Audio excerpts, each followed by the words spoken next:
liner about yourself. Thank you. Delighted to be here. My name is Amitabh Behar. As she said, I work as the Executive Director of Oxfam International. I've been working primarily on issues of justice, equality, and human rights. Thank you so much. Carmen Correa, Chief Executive Officer of Mujer. Thank you very much, Claudia. Very happy to be here. Basically, with more than 30 years of experience working in Latin America and working around entrepreneurship, sustainable development, and of course, gender equality. Thank you so very much, Carmen. Kate Fitz-Gibbon, Professor, Faculty of Business and Economics, Monash University, and a World Economic Forum Young Global Leader of 2024, please. Thank you so much, and I'm balancing us out. This is my first time in Davos.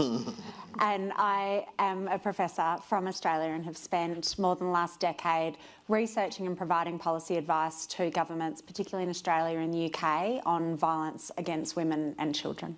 Thank you so much. Nurul Anwar, Executive Director of Polity. Salam and hello everyone. Thank you, Claudia. My name is Izzah Anwar, and I started as a political activist, was Member of Parliament, fortunate enough for 15 years, and then our party led a coalition in power. In 2021, during COVID, in my constituency, we managed to conduct a multidimensional poverty index study. It's the first COVID-related study, which I think is crucial as we exit the pandemic. And now I am in the policy space, and I'm really glad to be here the first time in Davos. And I hope all of us can really have a robust discussion. And thank you, all of you, for giving up dinner for us. Well, no, you'll have dinner later, hopefully. Yeah. Don't give it up completely. Yes. Please, Asha Makana, Global Shaper of Nairobi Hub. Thank you. I'm Asha Makana, Global Shaper from Nairobi Hub. Professionally, I'm a data engineering and an analytics team lead at a telecommunications company, and I'm a founder of a community-driven initiative called Kodietu, where we focus on teaching girls from underserved communities digital skills. I really care about girls' education. I told the panelists that the Open Forum was the best session, actually the best forum of the World Economic Forum. So please, since so many of them are Davos first-timers, give them a big round of applause for being here today, and a welcome to the World Economic Forum. For all of you, please do share this in social media. We want to make it open forum and share this with everybody. So hashtag WEF2025, hashtag Open Forum 2025. Okay, so pretty much the world is browner, more feminine, and with a bigger heart than ever before. The gender, if you start looking at the trajectory of gender equality throughout the history, we've never been in a better position. There's never been a better time for a woman to be alive, not in the caves, not in the Middle Age, not 10 years ago. There's more access to education, there's more access to electricity, there's more access to water, and yet the challenges prevail. And what we're going to be discussing today is, one, establishing the problem. Number two is, what are the enablers and threats that we're going to have. And number three, we're going to try to focus on solutions so that we can leapfrog and advance this gender gap. We're going to have a lot of time for questions and interventions from the audience. So please start taking note at the end when we have, where we're going to have the time so that you can intervene. So that we can level set the conversation, I thought I would start with just providing a couple of data points so that we can start from the same basis of data. Number one, the Global Gender Gap Report of the World Economic Forum 2024 says that gender parity remains 134 years away if at the current pace. That means in order for a woman to have gender parity with men, there's still 134 years to go. That we're not going to wait that long, and this is the panel in which we're going to start seeing how can we do it. Women represent 50% of the global population, and yet only 25% of leadership positions worldwide. Closing the gender gap, however, would contribute more than $28 trillion to the global GDP by 2025. So it makes absolute business and economic sense. Companies with more women in leadership roles perform 15 to 20% better on average. So there is a business case out there that has been made. And the question is, why are we not seeing more progress if the business case is there? And when it comes to things like AI, the role of AI and tech, where we can see whether this can help us or not, but AI has a potential to close the gender gap in education, healthcare, and hiring, but only 22% of AI professionals globally are women, risking biased outcomes. The last thing I want to say about my community in the U.S., the U.S. Latina community, is that Latinas, we are 9% of the United States of America. We create businesses, small businesses, 6 times faster than any other group in the United States, making us the job creator #1 in the country. And despite all of that, yeah, venga las Latinas, thank you. Despite all of that, we're the least paid of every single group in the United States, making it 53 cents of the dollar, and we are less than 1% in senior positions in the country. And there is a backlash happening against diversity, equity, and inclusion. You see it in the comments of global CEOs saying openly that there's more masculine energy needed out there. You see companies actually cutting their diversity, equity, and inclusion. And according to the Edelman Trust Barometer that was launched today, there are 2 data points that I would like to close with. Number 1 is that the non-for-profits, which are represented here today, are back to being a trusted institution for the world, where people all across the globe do not trust their media, do not trust their governments, do not trust their companies, but they are starting to trust non-for-profits because they have 2 things, competence and ethics. And the second piece of data from the Edelman Trust Barometer, and with that I'm going to close, is that 50% of white men feel discriminated against, and therefore there's a backlash against this gender movement, against anything that is related to opening up the opportunity for everyone else. This discussion will take around 45 minutes, then we're going to open it up for all of you. I would like to start by engaging you all. Can you tell me by a raise of hands if you believe that gender equality will be achieved within your lifetime? Can you raise your hand if you believe that gender equality will be achieved in your lifetime? Wow. Okay. That's about like 2%. Yeah. All right. Let me just see whether you're awake. Can you raise your hand if you think that gender equality will not be something that you will see in your lifetime? Okay, so you're awake, but you're okay. I got it. Thank you so much. This gives us a sense as a panel of where we are. And I would like to start this discussion by asking each of the panelists to help us to paint the picture. What is the real problem that we're seeing in gender equality? And I would like to start with Amitabh, providing us with a global perspective of gender inequality and the persistence. In your role, give us a global perspective. Thank you, Claudia. And really happy to be here, particularly in an open conversation. I'm going to talk of the global context, but let me start from India. In India, at the moment, the child sex ratio for the 0 to 6 age group is 917 girls for 1,000 boys. If biology has its own way, it should be almost 950, 960 girls. It essentially shows that for every 2,000 children, there are almost 40 girls missing. They're not being allowed to be born. And Amartya Sen, the famous Nobel laureate, actually talks about the missing millions. And this is a trend that we are seeing, which has happened over the last few decades. And this is declining child sex ratio, and we again see there, and we can probably come back to it, how technology has been misused to determine the sex and then go in for sex-selective abortion. Massive, massive issue. But if you see where has this happened, if you look at the map of India, it started particularly from the areas where you have cash crops. And in the cash crops, the way the agriculture patterns changed you see women getting pushed out from being the farmers. And let me at least say, coming from an Indian context, when we talk of farmers, it's always a man. That's the picture. Whereas there are enough studies which tell us that 80% of actual farming work is done by women. But that's where you have the declining child sex ratio. And the cash crops are coming in. What are the cash crops doing? And I'm obviously being telegraphic. Cash crops across the world are changing cropping patterns and leading to massive climate catastrophes. And who's the worst sufferer of the climate catastrophe? Women. That's what we are seeing. So what also has happened during this period, and it's been happening for much longer, our study 2 years ago, the inequality study of Oxfam, highlighted that women actually contribute more than $10 trillion annually to the global economy of unpaid and underpaid care work.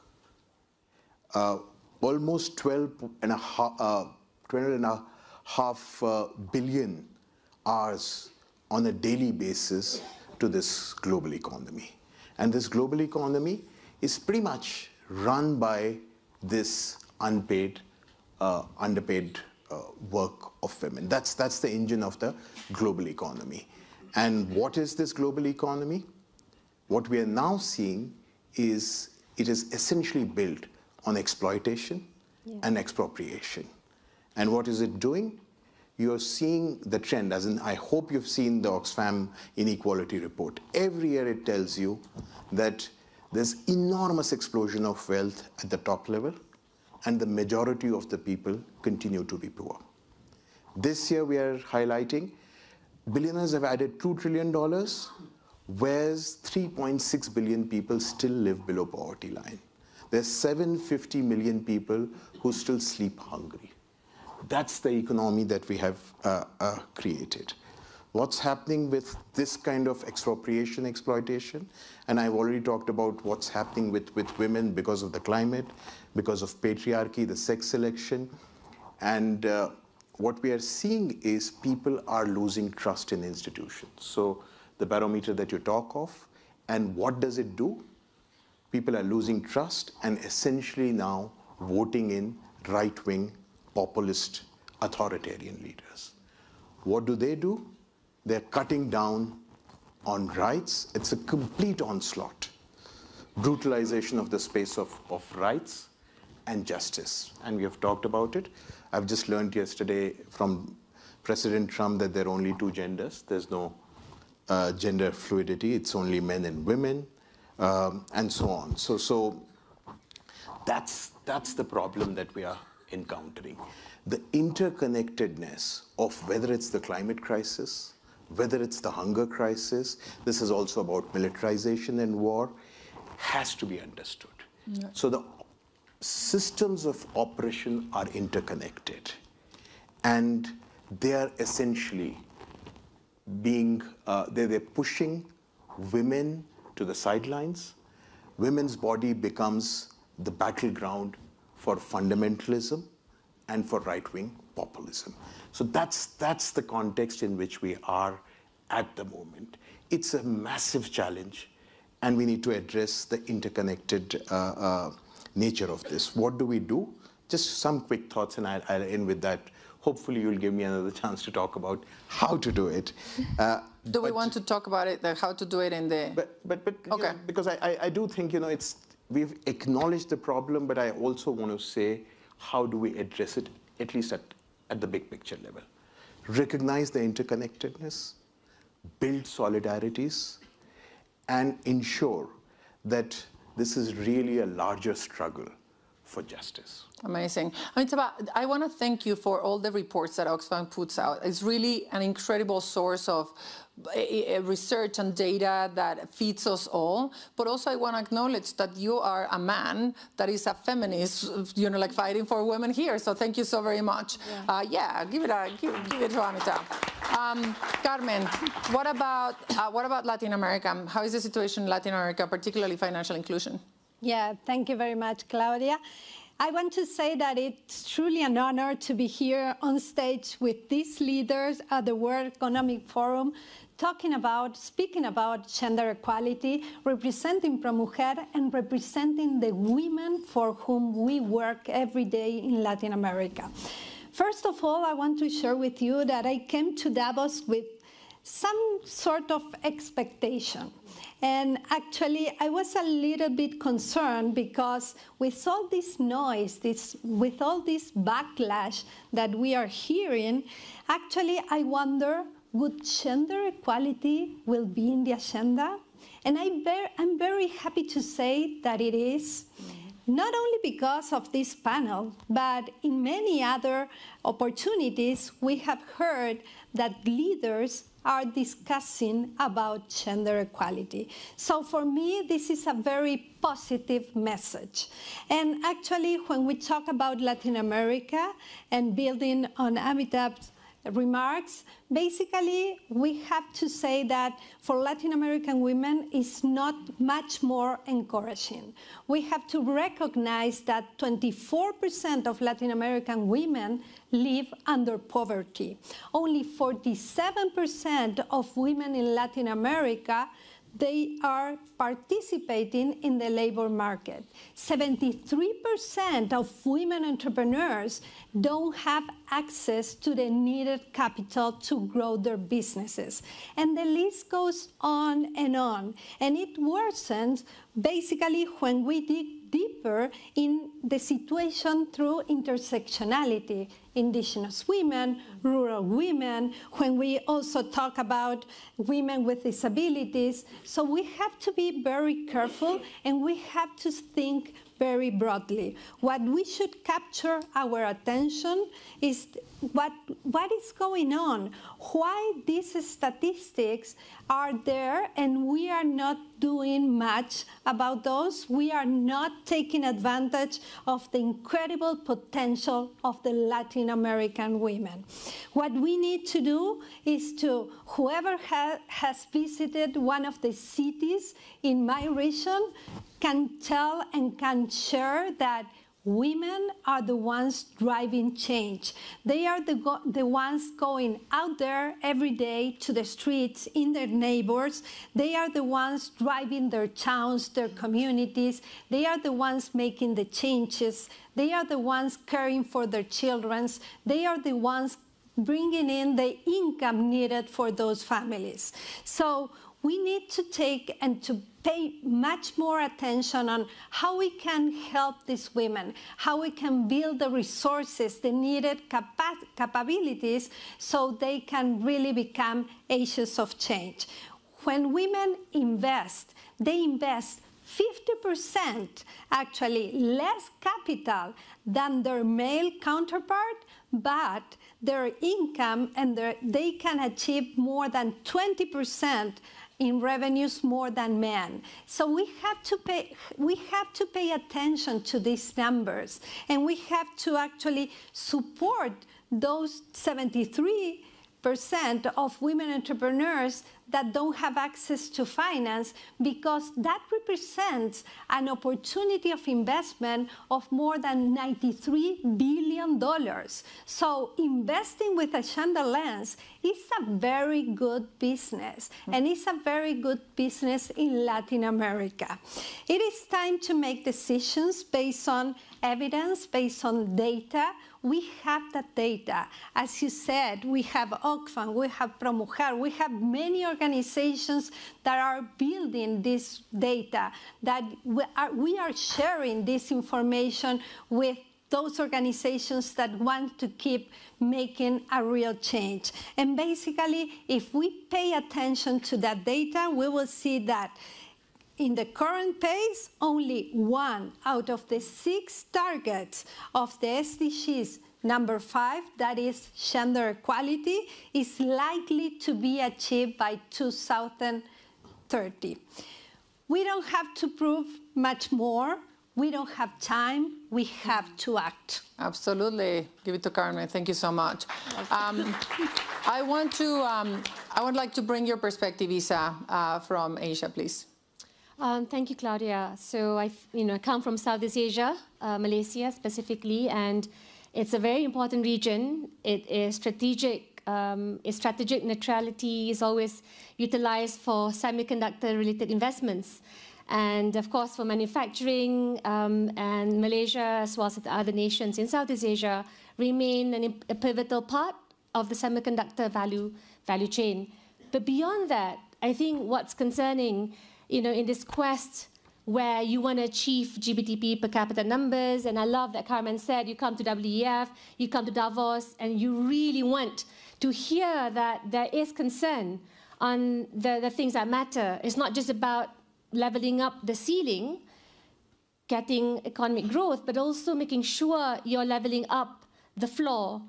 And up to 75% of Southeast Asian women, numbering 350 million of them, are in informal work. You have no work insurance, it's very, very precarious. And of course, it's a low-wage economy. So I mentioned earlier, when I was a member of parliament, my third term, we did the multidimensional poverty index study.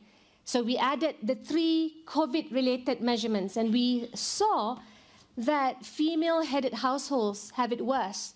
And the children of these female single moms, right, they will be inheriting intergenerational trauma. So that's why for me today, the quest and the push for social protection, safety nets, for gender inclusion, because you want boys, and later on in block 3, Claudia will show this, you want boys to be part of the equation. And it's so scary because, as what Amitabh alluded to, the Gallup poll has showcased, we speak so much about reducing the gender gap, but there's this gender polarization taking place in countries like America, South Korea, Europe, where younger boys are becoming extremely right-wing and lesser academically qualified.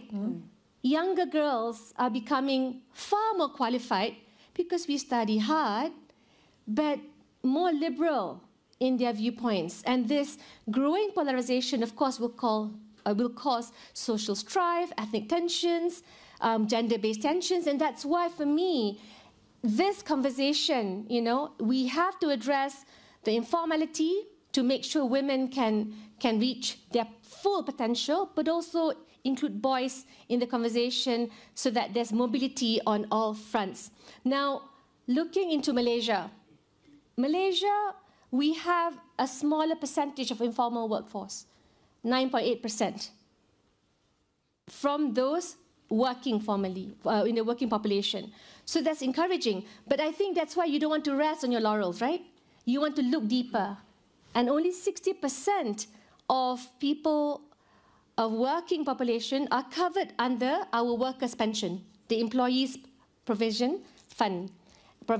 So that's why, for me, I like the focus that you're not just saying, okay, we're upper middle income, we've hit the success, but you're always constantly looking at ways, how do you make sure that more people are covered? We have 4 million people, 55% men, 45% women, who are working in a gig economy. And if you're a gig Grab driver, you know that you're not going to get more, make more money in the next 5 years when you're a lot older and more tired.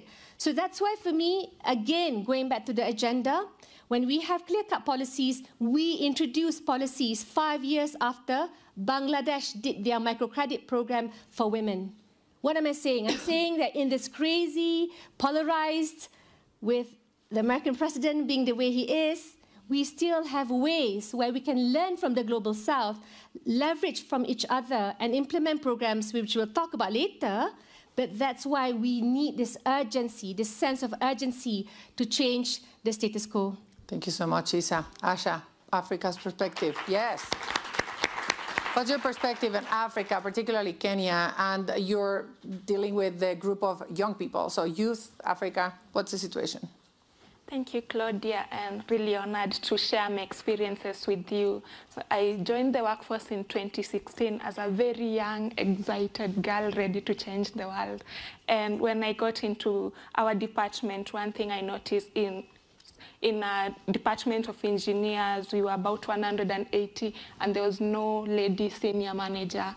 So when I was reflecting on myself, I asked myself, Asha, where do you see yourself in 4 years? And looking back, I didn't even dream of a senior management role because there's no one to look up to. So that's when I started asking myself a lot of questions and looking around my communities to see where are these girls, how can I support them?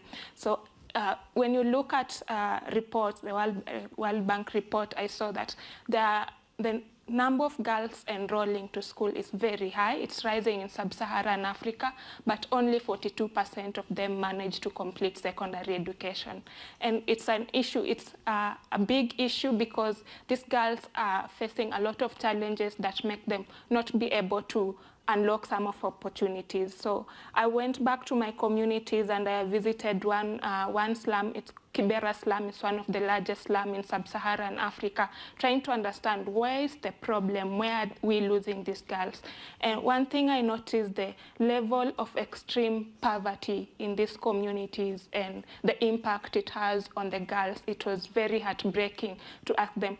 The girls are telling me, Asha, we are struggling to get food, clothing and shelter. That's their priority. So when you tell them about education, their families, it's a low priority to them. And then for the situations that they have, actually the boys are given a higher priority. So the girls are left at home taking care of their siblings. And I've seen we do classes with them. Some of them come with their younger siblings to class. They have that responsibility of raising the family. And they face a lot of challenges. So in that situation, they don't even have hope. They know, after all, why am I going to school? They lack sanitary pads. Then they miss a lot of days in school. Every month, they're not able to attend classes. And I looked at it and also saw that those things drive them into early pregnancies, and then they end up being married, and it becomes a cycle. It's just a cycle of poverty, and the slum keeps growing and the number widens. And that's an experience I had in Kibera slum. Then I started looking back again. Kenya is very big. We have very many communities, and we always hear very, very sad stories from the northern part of Kenya. This is a community of mostly pastoral families. I got interested and wanted to understand why. Why is it that we don't see a lot of girls coming from that region? And what I saw, I was very heartbroken. Like the social, cultural norms that still happen to date. So many girls below 9 years have undergone FGM. 9 years undergone FGM. FGM, just like spell it out. Female genital mutilation. So the girls are married off, and they're expected to raise families. So identifying some of those cultural practices that affect girls and hinder them unlocking opportunities, it creates a cycle of problems that it's very hard to solve. But it's across a lot of countries in Africa, and the more I visit, the more communities, the more I realize that the barriers that girls face are complex, and they require very sensitive support from us to enable them to unlock opportunities and live as like human beings. Thank you so much. An important issue, particularly since Africa has such an incredible population growth and so many young people. I'm going to close this round with Kate from your academic perspective, please. Thank you so much. And we opened with some data around the issue of gender equality, and from the area I work in, my perspective, women and girls just quite simply won't be equal if they're not safe. And I know by looking at my panellists, the number of women, and also in the audience, that I probably don't need to spell out for you the challenge that we have, because there will be tremendous lived experience in this room, and I want to hold space for that. But a very uncomfortable fact, if we take the rate of gendered-related killings of women and girls, just women and girls killed by a man known to them. In the time from when we walked on this stage to when we walk off this stage, at least 7 women around the world will be killed by a man known to them. That is the tip of the iceberg. beneath that sits an everyday violence where women and girls across the globe are not safe in their homes. At least 1 in 3 women, at least 1 in 4 to 5 girls will experience violence during childhood by a family member.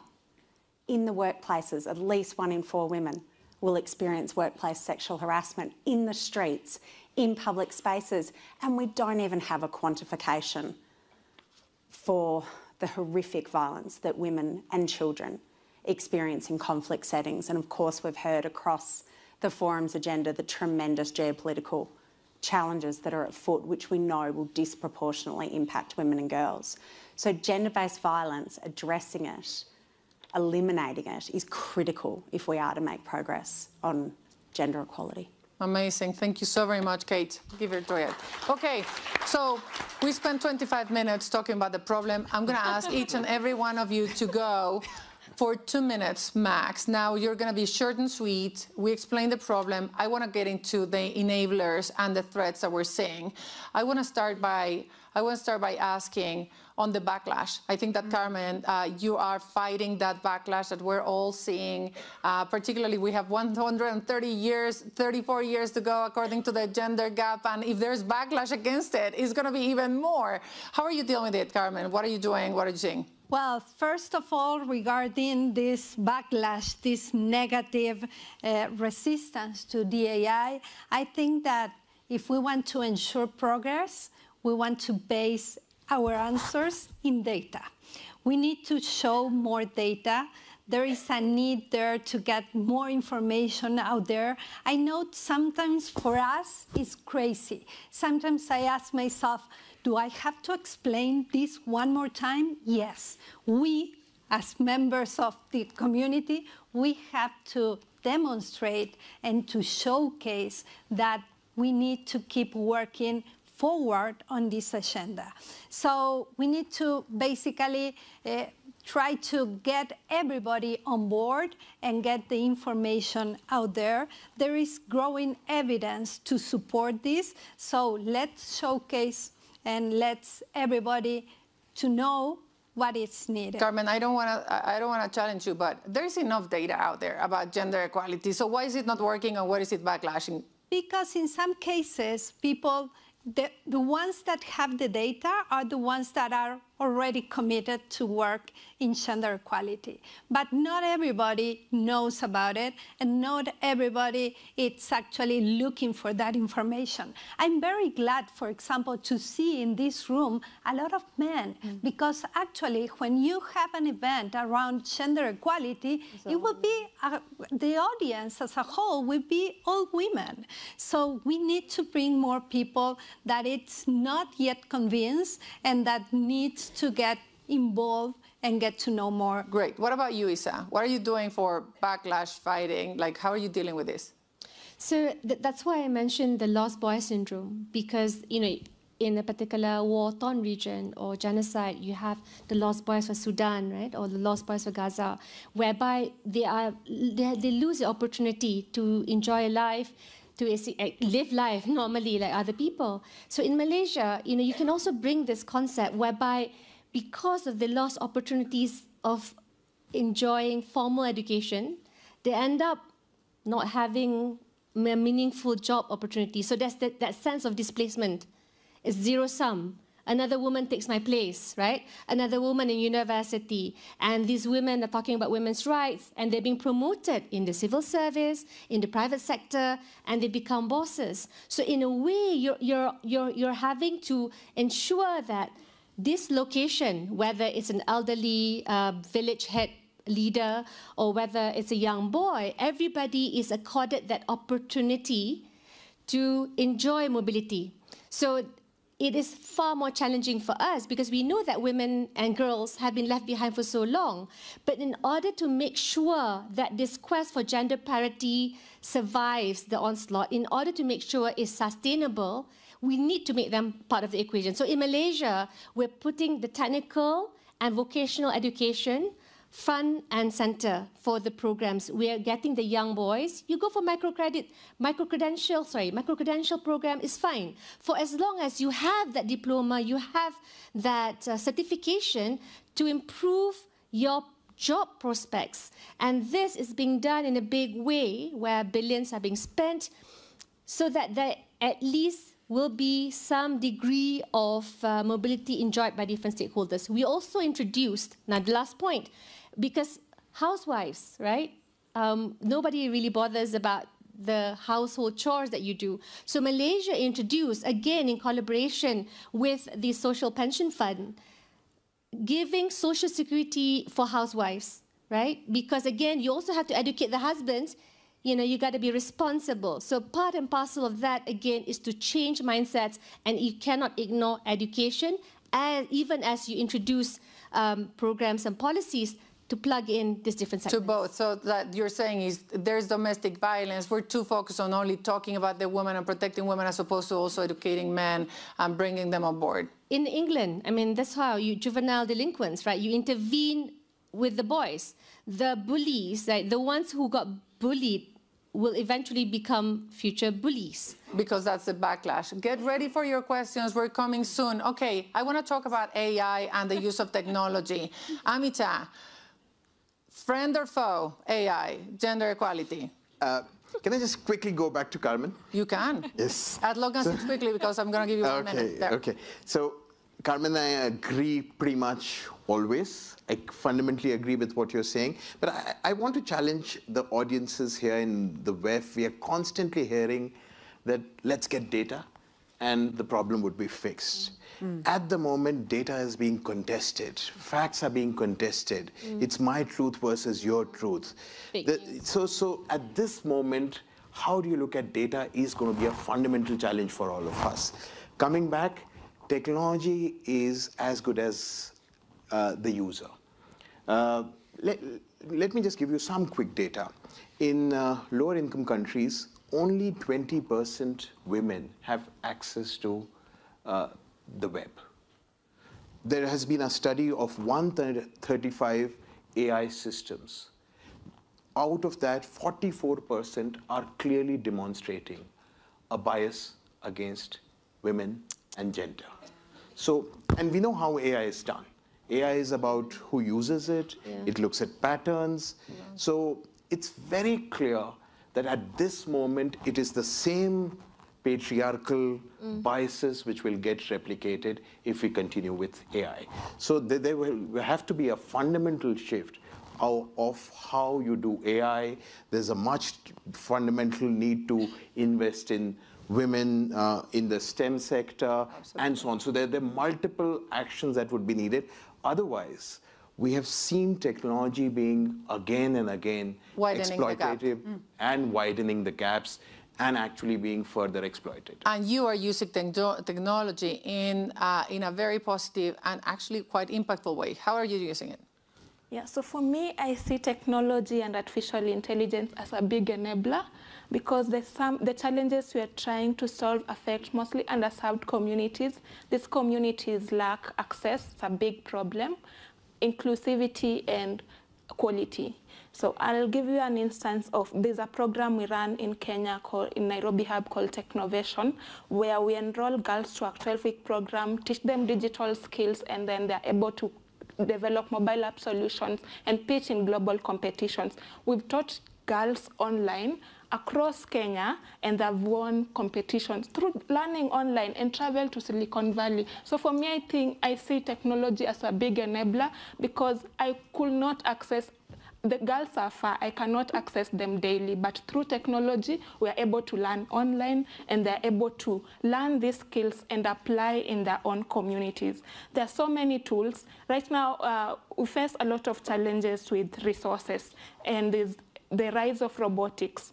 We cannot afford to buy the kits for all the girls that we support, but there are very many virtual labs. So we use the virtual labs online. The girls are able to log in and then create circuit boards online, and then we just need a few devices for them to experiment. So I think AI is a big technology, and AI has a big influence, and it will help us solve the cost issues. It will increase access, and it will also learning is fun online. With the kids, I've interacted with them, and they enjoy connecting to the community across the world. Some of the classes are taught by people in Silicon Valley. I've seen students from Stanford, University of California. Every Saturday morning, they log in and teach kids in Kenya artificial intelligence. So I think it's a very powerful tool. I want to ask for a raise of hands. Who from the audience considers artificial intelligence and technology an enabler to close the gender gap?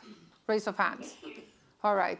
Kate, what's your take? I just love that optimism. I need to feed that. But you should ask that again. Was it 50, because the backlash feels loud, and the backlash feels like it's coming so quickly. I mean, when we've got presidents, when we've got the heads of some of the biggest companies in the world sending home their diversity, equity and inclusion team, like, gosh, it feels like we could go back so quickly.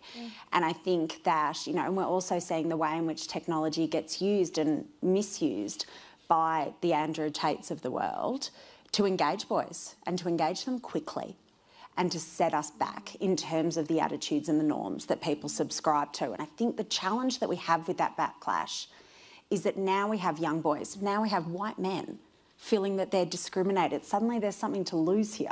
Yeah. They think they're giving up some of their pie rather than us just, as you say, lifting the floor. So we need to engage men and boys. We need to bring them back into this conversation. We need to find the way to show, you know, in Australia, which I know is not uncommon in other countries, our young male suicide rate is through the roof. This form of masculinity that puts so much pressure on who you are as a powerful, traditional, masculine leader is harmful. It's not going to serve our boys. All right, we're going to go to the last segment of this panel before we go into you, asking about what can we, scalable solutions, what is, if we wanted to leapfrog, how do we do it? How do we shorten the 134 years for us to get to parity? And I'm going to ask the panel. I know the answer because we discussed this before. I'm going to ask your position on whether you're an optimist or pessimist looking at the future. And obviously, I'm going to ask with Amitabh. Okay, optimist, pessimist, and what could actually help us leapfrog or be looking at solutions that are scalable?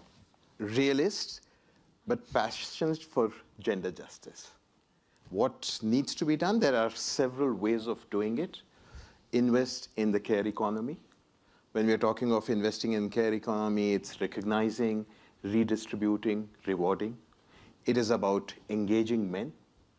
It is recognizing that changing policies and laws are important, but it is also about norms and practices.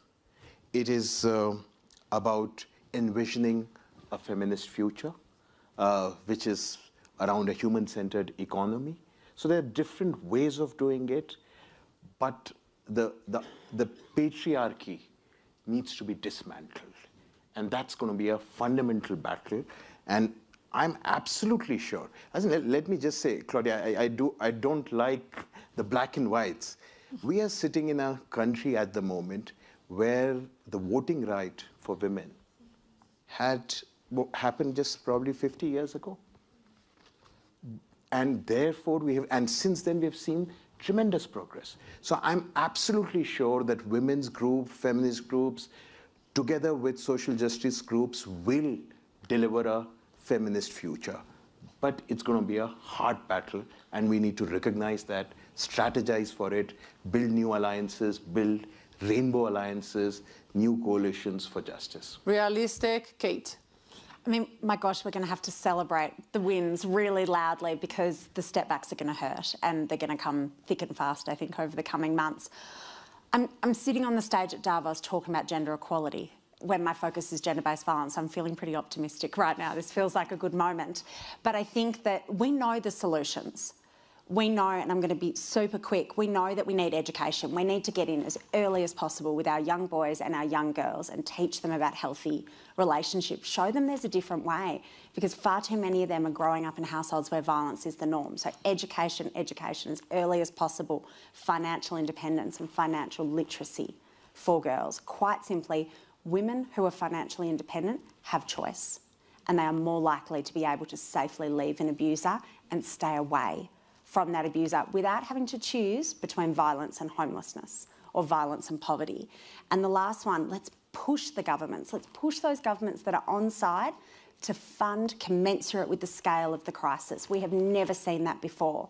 We've seen solutions around violence against women. There's policies, there's practices, there's things that we know shift the dial, but never funded at the level that they need to be. So women and girls, this is a national security crisis. We need it at the top of the political agenda.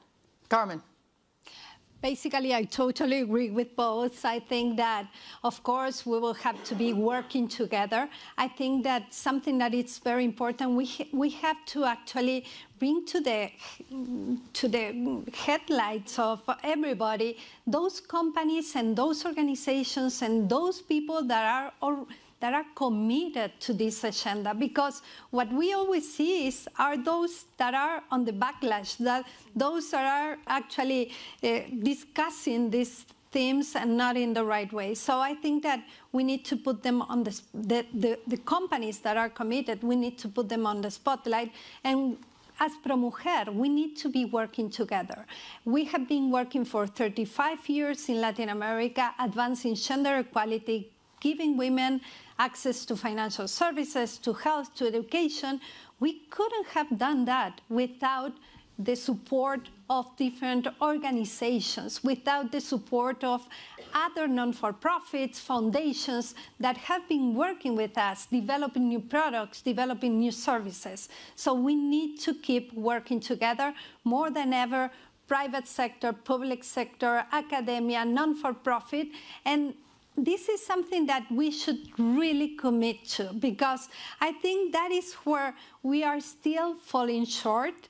And I may sound a little bit controversial, but let's be honest, today, still, all the decisions are made by white men in suits. Yeah. So this is not one against the other, but we need men, we need women, we need youth, we need many others. We need to listen to everybody. We need them all. And that is how we should be working in the future. Perfect. Asha, are you optimist? What's as the youngest person in the audience, let me guess, what's your take? And what are the solutions that you're seeing? An optimist with a but. The but is because these initiatives need support to scale. Because the challenges that we face, these areas don't have connectivity, they don't have electricity, they don't have the trainers, the teachers are not well trained, and the digital divide is widening. But from my experience working with the girls who experience these problems, they are the problem solvers. When you enable them, they're able to create solutions. I've seen them create amazing, amazing solutions and discuss, look around them and come up with the solutions on their own. I only just guide them. So when I look at it, if we support them, if we support these initiatives to scale, we can transform the world. And really, the girls are not asking for a lot. They're very innocent. For them, they just want simple connectivity. They want access to a computer, a device. They want access to teachers who can train them to unlock this opportunity. And I think we can provide that. Absolutely. And you were talking about funding too, right, Kate? Okay, Izzah, close us. Solutions, and where are you in the spectrum of... I'm going to borrow John Mearsheimer, his take on being a hopeful realist, because actors, governments, white male, usually act based on a realistic viewpoint. And from there, it helps us plan better, right? Because if we expect people sometimes to just act on the basis of ethics, that's not going to work out. But our decision, our actions has to be predicated on ethics. AI, how do you make sure AI works well? Well, if there's no ethics there, of course, it's going to go crazy, and it will turn the whole world into an explosion of cruelty. So for me, important to look at it from that point of view. Then you plan, you need to have, first and foremost, an ecosystem that allows for women, allows for men, the abusers as well as the abused, to seek help. So where do you go, right? If you want to escape your domestic abuser, where do you go? So I think that's important for governments to take into account. Governments also have to energize the strength of CSOs. We talk so much about civil society being the bulwark of trusted institutions. Well, governments are wasting their space if they're not utilizing the smartest, not just to plan in terms of utilization of AI, but to have an ecosystem that's inviting for good things to happen. And the third, I believe in scalability. Asha mentioned this, and for ASEAN, when you talk about women, peace and security, one of the things that Polity is planning is to have experts from South Thailand, South Philippines, Southeast Asia, because clearly if we band together, kind of make sure the solutions are replicated in an effective manner, and this means lobbying with your governments. You got to make sure the government does the right thing because time is not on our side. So I hope that everyone understands. You're not just coming here, you listen, but you got to act as well because the world is on fire. And if you don't act, then all of us, our children, the future generation, will not have a future worth living for.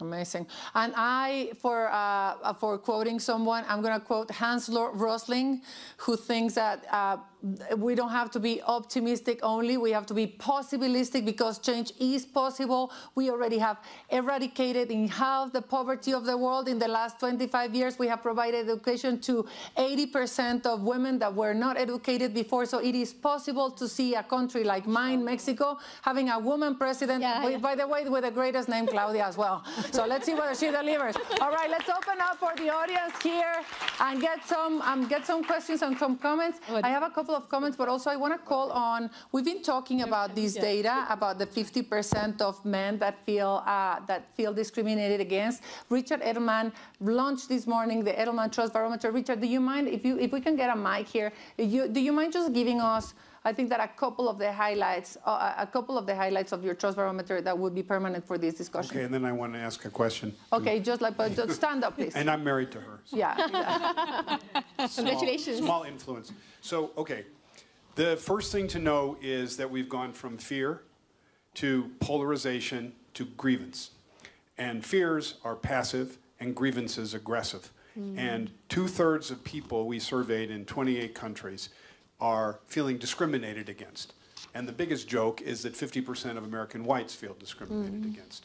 And when you're in a point of grievance, you have a theory of hostile activism, which means that you're going to punch back and you'll do misinformation and even physical violence. So we're in a bad place like this. So I guess my question to any of the panelists is, I didn't hear the word companies or private sector in the whole discussion. And so Unilever is a big client of Edelman, and they did something quite important on tea plantations and protecting women, and said, if you don't do this right, we're not going to buy your tea. So that's kind of good squeeze. So anyway, that was my Company question. intervention before we have Kate. I mean, I'll take, you've given the squeeze, let's go with the incentive. Thank you so much. In Australia, and I put this out to all company leaders, anyone who has employees, in Australia we've just passed national legislation. Every single company has to offer 10 days paid domestic and family violence leave. That is to ensure that someone experiencing domestic and family violence is not risking their employment to seek help, to support their recovery, to support their children. Every organisation, every company could do that. I love that. And I do have to give credit to the World Economic Forum and here, Michelle, leading this incredible open forum for pushing companies through your gender gap report and for doing as much as you can in involving that. Anyone has a burning point on companies, or shall we move to the audience? No? All right, let's go. Questions? All right, please. Yes? Yes, you. So, good evening, everyone. My name is Camila. I'm also part of the Global Shapers community. My question is, you've been talking about education a lot and put a lot of weight in the government, but also the civil society has done a poor work on concentrate fund in specific organizations. So how can civil society can decentralize money to actually make the money arrive on the ground for the women? That's an amazing question. Wait, can I ask you to pass it on to my honorable colleague here. So let's take 2 questions and then we can answer, maybe even a third. Yeah, please. Honorable, please. Thank you. So my name's Meladina. I'm a professor of technology and innovation governance. So my question is really this. There's less than 25% of women who are coders. And we're looking at AI as the savior for gender gap diversity. If we're creating games which are based on violence, if we're gamifying everything and making people think it needs to be incentivized, is this the world we want our children to come in? And what would you think from a gender gap point of view? Technology needs to change, and it needs to change quickly. So. Thank you so very much. And if you don't mind, just identify yourself so we can know who you are, where you are. Good evening, everybody. I'm Ishan Pratap Singh. I am a global shaper and the curator for the New Delhi Hub. Wow, the shapers are very active tonight. Give it to the shapers. All right, okay. I'm here because, thank you, first of all, for everything that you all said. My question is, we spoke about AI in all the dangers that it can have. We spoke about the importance of education. And you spoke about how some people feel discriminated, the people who might oppress feel discriminated. And you just mentioned that we're gamifying in the wrong direction. I'm asking you, is it possible to bring these 4 things together and actually use AI to support cooperation and gamify cooperation? I'm saying this because we're trying to do something like that in the New Delhi Hub, and we need help for that, but you are the most brilliant minds, and we need to ask you how. And we also launched a project for gender-based violence, and we need to find the how. I think we all agree on the what. And also in collaborating in partnerships. Okay, we're going to pass it on. Who from the panel wants to respond on the funding distribution question? Who has the most expertise so that we don't have everybody responding everything? Would you like to go, Amitabh, since you have a global organization? I can be very brief, as in the point is absolutely valid. There's at least now recognition around it, but the recognition doesn't translate into actual transfer of resources. And there's multiple factors around it, but what we certainly need to do is to build much greater momentum around decolonization, localization, and localization does not mean that you still have gatekeepers. It is about investing in the bedrock of civil society. And that has to, there's going to be a significant amount of change that's needed amongst donors who often will talk the language of localization, but the requirements they have are something which only an Oxfam can do. You will say that, oh, we need to, you need to put 5 million to be able to get a project of 10 million. That's not possible for a local organization. So those conversations are happening, but at the moment you're actually seeing resources go away from particularly feminist groups, gender rights group, and that needs to be changed. But that's again part of the larger pushback that we are looking at. And we would love to see those funding going through global organizations like Oxfam to people like Asha on the ground who's doing the real work. Okay, AI. There were 2 questions on AI. Who feels that you can respond them from the audience? I think that you have a burning desire, like you have a burning, or can you, okay, Garrett, yeah. AI or technology, actually, it allows us to keep expanding our impact. It gives us a great opportunity, but it's also a challenge because we don't have as many women as we want developing technology, so we need more women in STEMs, but those nurturing that AI are mostly men. So those biases we have here, they are translated into the AI, and that is the big challenge. The other challenge we have is that how we can secure that nobody is left behind.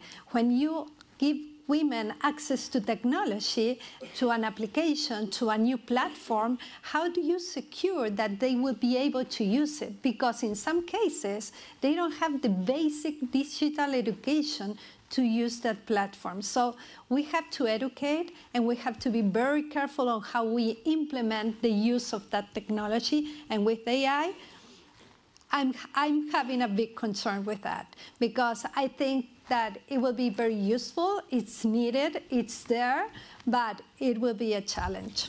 Asha? I think to just add on that, I saw it's interesting because from the kids that I work with, There's a report done by code.org. It's an online learning platform for coding. By age 6, girls already have them, know that boys are better coders than them. And it's very sad. And one thing that I do with the class, because I am a female teacher, I inspire them. My class, because I'm there, they see representation.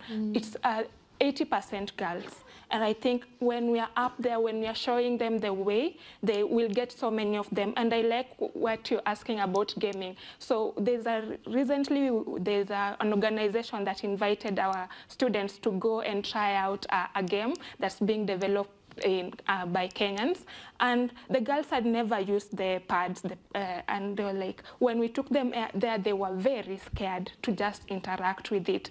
But after that session, right now, all the girls in my class want to do gaming and animation. So I think that exposure and us being there and supporting them really helps. Can we take 3 more questions, or do you have something that, It's a pitch for the private sector, so later. Yeah, go. No, I just want to say that, companies like Vitrox is a major company in Malaysia on semiconductor, and they actually set up their own academy. They basically ensure that 2,000 students every year is educated. So I think private sector can also benefit from having sufficient and targeted human capital, but also include gender sensitization and all that, but not just come for the sake of, for example, installing, data centers without any benefits or multiplier benefits to the local community. So I think it's a call for them as well. It works for them because you need, for example, STEM and engineers far more, but this is a welcome from all countries in Southeast Asia for that purpose. And we do want private sector working on technology solutions that will actually just like close the gender gap. If you ask any ChatGPT, show me the picture of 5 doctors in the US, all of them will be man, all of them will look like that, none of them will look like me. And as a fact, if I ask Siri, hey Siri, call Richard, meaning my husband, it says, I don't have a Richard in your database. So it doesn't even understand what I say. So we need them to get better. All right, we have a couple of questions. I think that we have one question on the back, please. Yes? Yes? Hi, my name is Vera. It's so great to be here and learn all about what you guys are doing. So interesting. Okay, I'd like to know if I'll see gender parity in my lifetime, and I'm 13 years old. And as we know, the World Economic Forum predicts that it will take 134 years for gender parity to happen. But today, a report released from the Female Quotient states that 58% of employees think that employers can close the gap in 10 years if they wanted to. So my question is, what is a realistic hope? I love that. Okay, so we have 2 more questions. I'm going to ask here on the front, and then we have another one. Okay, yes. I think that, please go ahead. Thank you. Hi, I'm Cynthia Kleinbaum-Milner. I'm the co-founder of Ala Latina. It's an initiative to advance the representation of Latinas in the workplace. And I have a question, if you've seen a way to mobilize older women who are ahead. Because when I see what's happening in countries like Afghanistan or Iran, my question always goes to where are the mothers of these men that are letting this happen? So what have you seen working with older women really not letting things like this happen? Amazing. I'm going to take your question too, so we can close with that. Hi, I'm Sangamitra Penaseri from New York. It's my first time Davos, so thank you. Love being here. Thank you, panel. My question is, on one extreme, we talk about AI and going to the space and making life amazing in so many technological ways. And another way, we're talking about basic hygiene, food, clothing, shelter. And in your position with power, can we find some common ground to just work somewhere in the middle? Because every single promenade store over there has AI, AI, AI. Yet we're talking about such basic issues like gender violence and, what can companies and, forget what the president says or like one CEO says. Why can't we take other action? And what advice from your perspective, I think it's a long-winded question, but what is something that can be done practical from a cultural perspective? And how can we improve the lifestyle of women in a localized fashion? Thank you so much. I'm going to take your last question here. and then I'm going to be asking each and every one of my beloved panelists to close us, responding the questions, and give us your final thoughts. Hello, everyone. My name is Najma, and I'm doing a PhD in STEM. So my question is maybe specifically for India, because I'm from India. The question is, like, I am here out of my classmates. I'm talking from a personal experience where I had my classmates, female classmates to be specific. A lot of them, they did engineering, but they dropped off because there was lack of opportunities. There was like family pressure to get married and everything. There are so many factors affecting and like obstacles for women specifically to grow in STEM. So what do you think can be a solution or like to improve the opportunities? Because as you said, it is all interconnected, the poverty, the climate change, and also the gender parity. So what do you think is a good solution? Because you were going to talk about it, and I just want to know your perspective. And we're in Switzerland, so we're gonna finish on time, which means we're gonna give this final round 5 minutes to answer and close with your thinking. I'm going to start with Ash and go that way. Try to respond the questions that you feel that are dear to you. A couple of, like most of them are like, what is the solution? What can we do? And then give your final thoughts. All of that in 4 minutes. Asha, go ahead. I think I'll say I'm with you. We really need realistic solutions. We are speaking about AI compute, but the basics, we really need support from governments, corporates, and non-profits to scale this initiative and bridge the digital divide, because if we don't do that, then where will we see AI? Thank you so much. Amitabh. So, you know, I would say that prepare for the long battle. This is not going to be easy. Let's have an understanding of a systems approach. That's what we need. However, there are also million mutinies happening at the moment. Work with them, strengthen them, and ensure that they are able to connect with each other. So there are no quick fix solutions. Recognize, let's start with ourselves. As in, the feminist dictum of personal being political should be the first for all of us. And then how do you start building a multi-layered pushback is what we need to do. Thank you so much. Izzah. So, I mean, I'm so happy to hear that question, the first one, which reminded me of my daughter. She's 17. And it brings me home that you have to have hope, right, no matter what. And I think the fact that we're talking about this, the fact that we're alive, we're here, certainly signals something that can be done. And I remember when I was 17, it was a religious leader, my ustaz, that told me the closest to God is one that services as many people as possible. So women are not just made to become mothers. Women are leaders. And I think therein lies that solution, the fact that you have to work for progressive ideas, for thinking. I went to a Catholic school, if you must know. So for me, again, education. We can't run away from that, and we can't run away from the fact that we have to engage different stakeholders, especially persons of influence. Thank you so much. Carmen. If we really want to advance gender equality, we need to recognize that we haven't achieved yet. So we need to recognize that there is still work to be done. We need to also look for those organizations that can help companies or other type of organizations to incorporate this gender perspective. We have to relearn and re-educate ourselves, and with that, we will make a change. Kate. I want to point out a disconnect and very partially answer your question on where are the mums. I feel so uncomfortable by the idea that white men think that they're discriminated against at higher rates, when at the moment we are seeing the lowest accountability for male violence amongst white men rising to the highest of offices when they are convicted. So what an uncomfortable disjunct that is. I think her name should be mentioned in every forum, so I'm going to say it. Where are the mums? Giselle Pellico. What an incredible, incredible example of a mother and of holding men to account. If we can take 1% of the power, of the bravery, of the courage that she showed in the past year, the world must keep talking about it. We must keep watching and listening and hold people to account. And I hope that you can feel the passion of these leaders that gives you the signal that they will not stop even if the battle is very hard and the strip is very uphill. And I hope that you can join me in thanking them and thanking you for joining us in this incredible session. Thank you so much for the Economic Forum. And again, thank you so much for joining us. Hashtag WEF2025, hashtag Open Forum 2025. Thank you so much, everybody. Let's level the playing field together. Thank you. Thank you. Thank you. God.